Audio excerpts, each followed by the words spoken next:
দেশের ব্যাংকিং ব্যবস্থায় আসছে বড় পরিবর্তন। এখন শুধু মোবাইল ফাইন্যান্সিয়াল সার্ভিস নয়, খুব শিগগিরই বিভিন্ন ব্যাংক থেকেও ঘরে বসে ডিজিটাল পদ্ধতিতে ছোট আকারের ঋণ নেওয়া যাবে। বাংলাদেশ ব্যাংক এ বিষয়ে নতুন নীতিমালা প্রকাশ করেছে, যেখানে একজন গ্রাহক সর্বোচ্চ ৫০,০০০ টাকা পর্যন্ত ঋণ নিতে পারবেন। আজকের ভিডিওতে জানাব এই ডিজিটাল ঋণ কি, কারা পাবেন, কিভাবে আবেদন করবেন, সুদের হার কত হতে পারে এবং কেন এই উদ্যোগকে গুরুত্বপূর্ণ বলা হচ্ছে। বাংলাদেশে ডিজিটাল ব্যাংকিং দ্রুত জনপ্রিয় হয়ে উঠছে।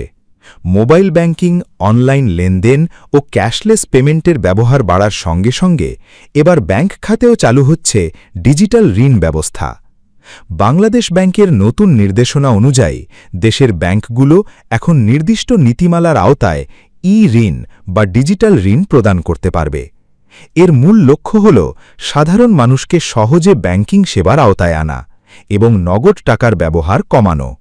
এই ব্যবস্থায় একজন গ্রাহক সর্বোচ্চ ৫০,০০০ টাকা পর্যন্ত ঋণ নিতে পারবেন। পুরো প্রক্রিয়াটি হবে অনলাইনে, অর্থাৎ ঋণের আবেদন থেকে টাকা গ্রহণ এবং পরিশোধ সবকিছু ডিজিটাল প্ল্যাটফর্মের মাধ্যমে সম্পন্ন হবে। এর ফলে গ্রাহকদের ব্যাংকে সরাসরি উপস্থিত হতে হবে না। Mobile app, internet banking, wallet কিংবা মোবাইল ফাইন্যান্সিয়াল সার্ভিস ব্যবহার করেই এই সুবিধা নেওয়া যাবে।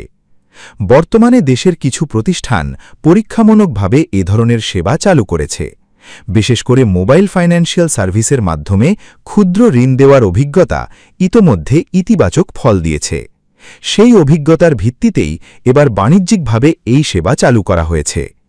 তবে সবাই এই ঋণ পাবেন না। যাদের নামে খেলাপি ঋণের রেকর্ড রয়েছে, তারা এই সুবিধা থেকে বাদ পড়বেন। ঋণ অনুমোদনের আগে ব্যাংকগুলো গ্রাহকের আর্থিক তথ্য ও পূর্বের ঋণের ইতিহাস যাচাই করবে।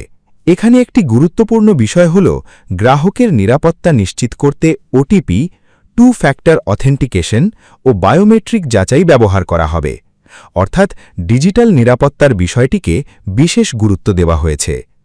ঋণের মেয়াদ সর্বোচ্চ ১২ মাস পর্যন্ত হতে পারে, আর সুদের হার নির্ভর করবে বাজার পরিস্থিতির ওপর। তবে কোনো ব্যাংক যদি বাংলাদেশ ব্যাংকের পুনরর্থায়ন সুবিধা নেয়, তাহলে গ্রাহকের জন্য সুদের হার সর্বোচ্চ ৯% মধ্যে সীমাবদ্ধ থাকতে পারে।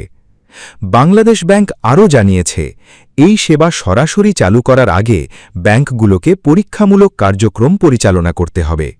অন্তত ৬ মাস সফলভাবে পরিচালনার পর প্রয়োজনীয় অনুমোদন নিয়ে তারা পূর্ণাঙ্গভাবে সেবা চালু করতে পারবে।